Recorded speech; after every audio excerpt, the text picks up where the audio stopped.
15 నుంచి 20 మంది ద్రోహులని బట్టబయలు చేసింది. వారిని విచారిస్తోంది మన ఆర్మీ. మరి నిఘా వర్గాల వారిపైన ప్రత్యేకమైనటువంటి నిఘా పెట్టారు. తాజాగా మరొక ద్రోహి, పాకిస్తాన్కి సపోర్ట్ చేసిన మరొక గూఢాచారి అరెస్ట్ చేశారు మన భారత ఆర్మీ. సో ప్రస్తుతానికి గుజరాత్లో వాడిని పట్టుకున్నట్టు తెలుస్తోంది. పాకిస్తాన్కి గూఢాచారిగా ఉన్నాడు. కచ్ ప్రాంతంలో సహదేవ్ సింగ్ అనేటువంటి సహదేవ్ గోహిల్ను అరెస్ట్ చేశారు పోలీసులు. ఇక్కడ కనిపిస్తున్న చూడండి వీడే సహదేవ్ సింగ్ చూడండి. చూడడానికి ఆ కళ్ళద్దాలు పెట్టుకొని అమాయపు మొహంతో ఆ పిచ్చి కుక్క కనబడుతుంది కదా. ఈ కుక్క మామూలు కుక్క కాదు, ఇది వెర్రి కుక్క. మన దేశంలోనే ఉంటూ మన దగ్గర తిండి తిని ఇక్కడే బతుకు కోసం వచ్చినటువంటి ఈ కుక్క ఏకంగా మన సమాచారం లీడ్ చేస్తోంది. ఇక్కడ చూడండి, ఇక్కడ గమనిస్తూ ఉంటే వీడు ఏ కొసానైనా మీకు ఆ రకం కనబడుతున్నాడా?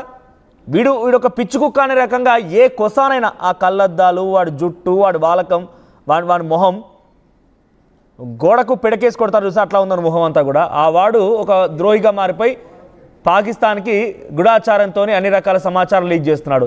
మొన్నటికి మన జ్యోతి మల్హోత్రా కూడా మనం చూసాం కదా. ఆమె చూస్తే ఏమాత్రం కూడా మన సమాచారం లీక్ చేస్తుందని చెప్పి అనుకోలేం. చూడడానికి మొత్తం హొయ్యలు పలుకుతూ వలపు వల విసురుతూ తన హావభావాలు, తన వేషాధారణ, తన బట్టలు, ఒక అమ్మాయిగా సగం బట్టలతో ఇష్టం వచ్చినట్టుగా ఎక్స్పోజింగ్లు చేసేసి వీడియోలు చేసి సబ్స్క్రైబర్ని సంపాదించి అటుపిమ్మట పాకిస్తాన్కి వెళ్ళిపోయి పాకిస్తాన్ ఉన్నటువంటి అధికారులను కలిసి ఇక్కడ ఢిల్లీలో ఉన్నటువంటి పాక్ హై కమిషన్ అధికారి డానిష్తో సంబంధం పెట్టుకొని అటు నుంచి అక్కడికి పాకిస్తాన్ వెళ్ళిపోయి పాకిస్తాన్ ఉన్నటువంటి అధికారులతో కూడా కలిసి ఏకంగా ట్రిప్పులకు వెళ్ళింది, టూర్లకు వెళ్ళింది, హనీమూన్ ఎంజాయ్ చేసింది. సో వీళ్ళిద్దరి వాళ్ళకం చూస్తే నిజంగా వీళ్ళని ఎలా చేయాలంటే సౌదీలో కొన్ని చట్టాలు ఉంటాయి, మనం బేసిక్గా చదువుతూ ఉంటాం, ప్రత్యక్షంగా మనం ఎప్పుడు చూడలేదు కానీ.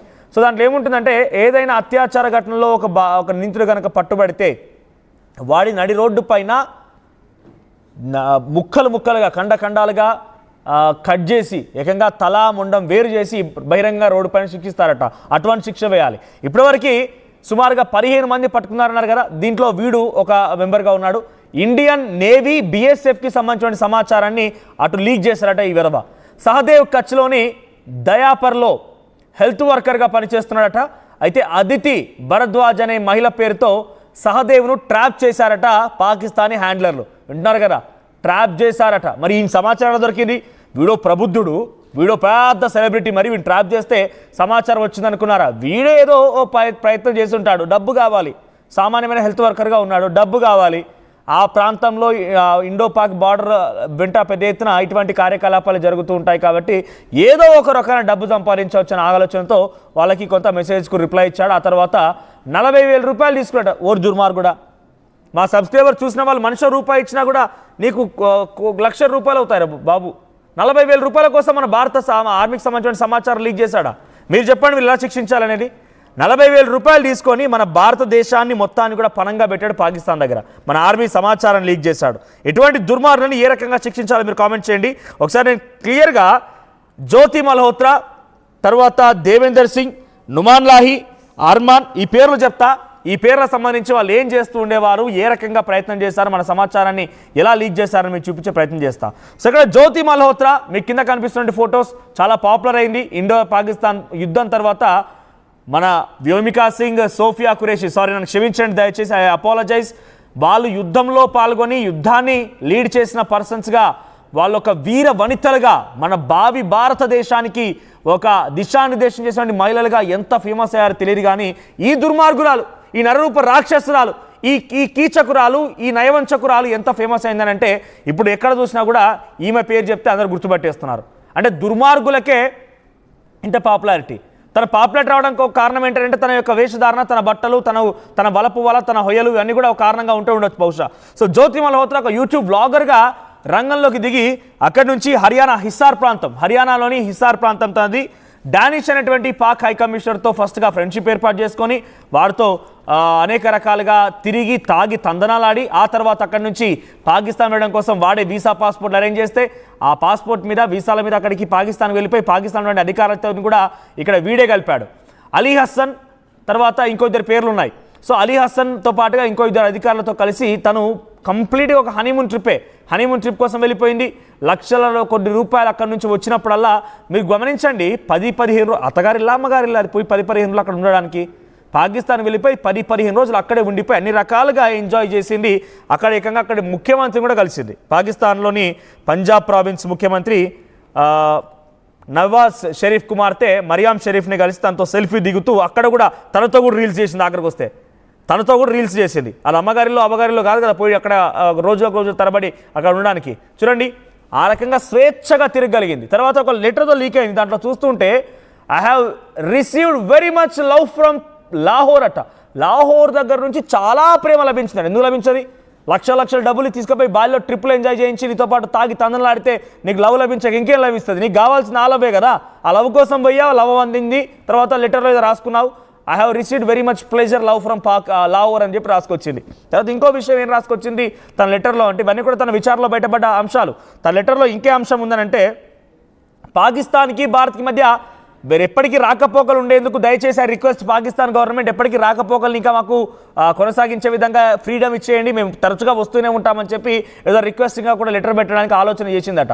10 రోజులు ఉందట అక్కడ సబ్స్క్రైబర్ల నుంచి అక్కడ ఉన్నటువంటి ప్రజల నుంచి చాలా లవ్ వచ్చిందని చెప్పి జ్యోతి మల్హోత్రా చెప్పుకొచ్చింది.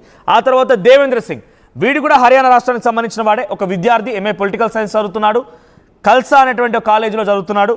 వాడేకంగా ఒక పిస్టోల్తో ఉన్న ఫోటోని సోషల్ మీడియాలో షేర్ చేయడం ద్వారా వాడి బండారం బయటపడింది. సో వీడు 2024 నుంచి సుమారుగా 2 సార్లు పోయినట్టు. ఏకంగా జ్యోతి మల్హోత్రా అయితే నాన్ స్టాప్ తనిక పుట్టింట్లో అత్తవారింట్లో ఆయన ఏమని అనగానే మాటికి అమ్మగారింటికి వెళ్ళిపోయినట్టుగా ఇక్కడ ఏమైనా సంఘటన జరగానే మాటికి వెళ్ళిపోయేదట. ఏకంగా తన తండ్రి చెప్పాడు మాట, చీటికి మాటికి ఢిల్లీ పోతుండే, ఢిల్లీ నుంచి పాకిస్తాన్ పోయేది, పాకిస్తాన్లో ఎవరితో పోయింది, అక్కడ ఏం చేసింది మాకేం తెలియదు అని చెప్తాను తండ్రి చాలా మీడియా సంస్థలతో మాట్లాడుకొచ్చిన మాటలు ఉన్నాయి.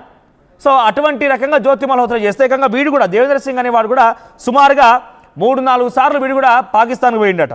సో వీడు ఏకంగా పిస్తోల్తో ఉన్నటువంటి ఒక ఫోటోని సోషల్ మీడియాలో పోస్ట్ చేసిన తర్వాత వీడి బండారం బట్టబయలైంది.